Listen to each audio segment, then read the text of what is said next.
वाराणसी के ज्ञानवापी प्रकरण में आज जिला जज अजय कृष्ण विश्वेश की अदालत में वादी और प्रतिवादी दोनों के बीच बहस जारी रही।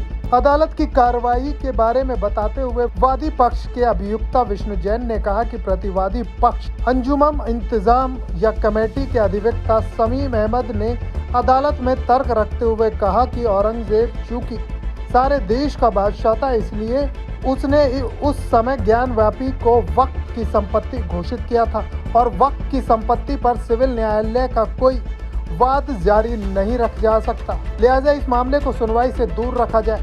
विष्णु जैन ने कहा कि अदालत में हमको पक्ष रखने का मौका मिला तो हमने बताया कि सुप्रीम कोर्ट की रूलिंग है, अगर हिंदू मुस्लिम में कोई विवाद होता है तो सिविल न्यायालय में दाखिल होगा, लिहाजा इस मामले को जारी रखना जरूरी है। अदालत दोनों पक्षों की बहस सुनने के बाद 23 अगस्त यानी मंगलवार को भी जारी रहेगी।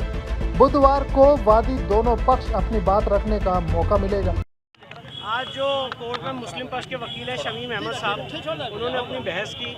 उनका कहना यह है कि औरंगजेब इस देश का बादशाह था और उसने अपनी बादशाहत के समय इस संपत्ति को वक्फ संपत्ति के रूप में दर्ज कराया था और ये पूरी संपत्ति वक्फ संपत्ति है, इसीलिए सिविल कोर्ट इस मुकदमे को नहीं चला सकती है और इस मामले को वक्फ ट्राइब्यूनल जाना चाहिए।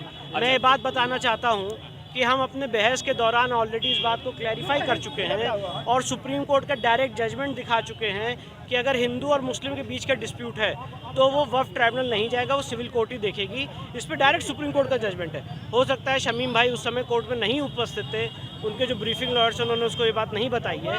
तो अब जब हमारी बहस का मौका आएगा, वेडनेसडे को हमें मौका दिया जाएगा इसका प्रत्युत्तर देने का, तो हम वो कोर्ट के सामने जो वो उलझा रहे हैं उस मामले को हम सुलझा दें। कल अदालत में शमीम अहमद साहब मुस्लिम पक्ष अंजुमन इंतजामिया अपनी बहस कंटिन्यू रखेगा और उसके बाद वेडनेसडे को हम अपनी बहस करेंगे, जिसके बाद जजमेंट रिजर्व किया।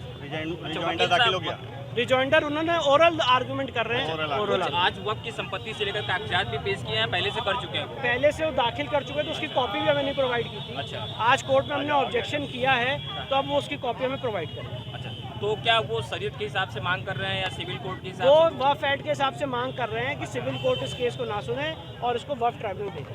अच्छा, ट्रिब्यूनल में कोर्ट में सुनवाई हुई है, क्या हुआ है?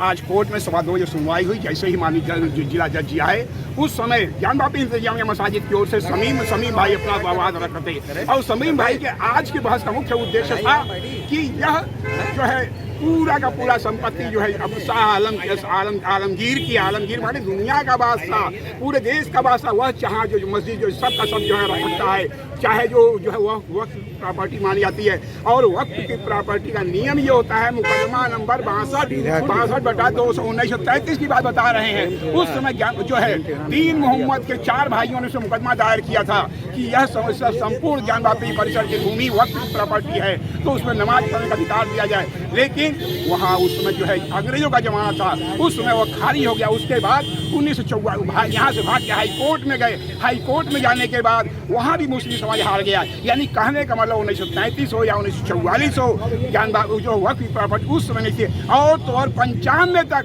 ध्यान से सुनिए, 1995 तक इन्होंने नवीनीकरण वक्त प्रॉपर्टी का नहीं कराया। अब कहते हैं कि 1912 में हम जो सरिया कोर्ट जो है लखनऊ का, वहाँ हमने रजिस्ट्रेशन कराया है। तो आज उसी को पढ़ रहे थे हम। जब माननीय शंकर जैन जी कहे कि आप कोर्ट में जो पढ़ रहे डॉक्यूमेंट हमको भी देना चाहिए, आपने दिया क्या? नहीं दिए तो नहीं है। जब माननीय कोर्ट ये कहे कि भाई आप डॉक्यूमेंट्स तो दीजिए, कैसे बहस करेंगे, कैसे शाम तक दे देंगे? कहने का मतलब और तो और वो बार बार ये कर रहे थे कि वक्त की प्रॉपर्टी है। और तो और वापी का भी वो गलत उच्चारण कर रहे थे। वापी माने होता है कि यह वक्त की प्रॉपर्टी, जबकि सच्चाई है कि वापी माने कुंड होता है।